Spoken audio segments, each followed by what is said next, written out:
Idiudia imafika, leo ndiyo siku yake. Takbira tunazipiga kwa utukufu wake. Ukubwa wa Mola na ihsani yake vyatawala. Siku ya kuchinja mnyama kwa mwenye kuweza.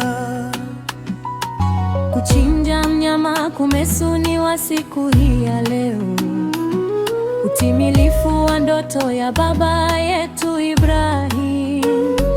Pale alipota ndotoni amchinje mwana Ismail, alitimiza hilo na kupewa mnyamala kama fidia.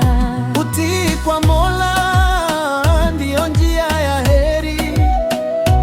Subira na imani hutufikisha mbali. Kama Ibrahim na Ismail walivyofanya, tufuate njia yao kwa moyo wa kweli. Alikuwepo mja mtiifu kwa Mola, Nabii Ibrahim, mfano wa utiifu bora.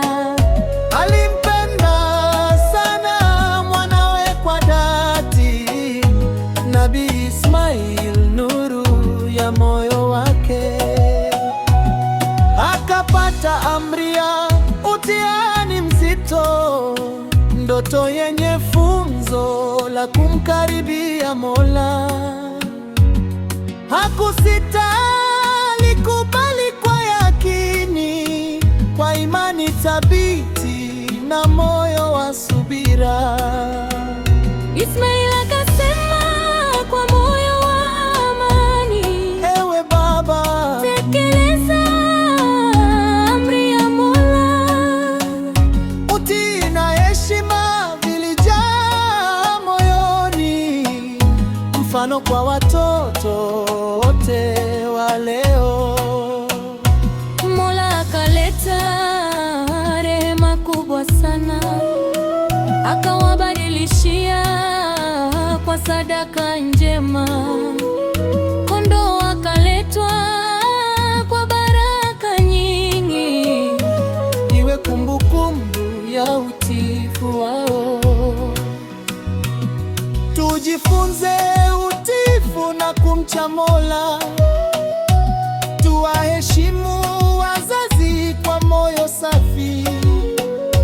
Tusaidiane na maskini kwa upendo.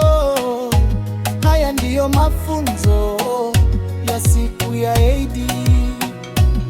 Eid al-Adha ni siku ya baraka, tunakumbuka utiifu wao kwa furaha.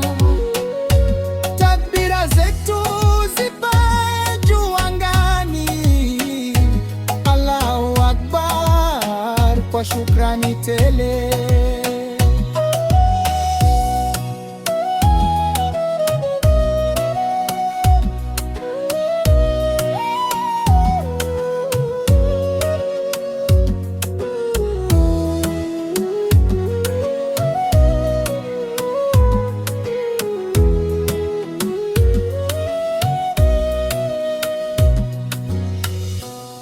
Ili kupata kaswida zetu mpya, subscribe channel hii.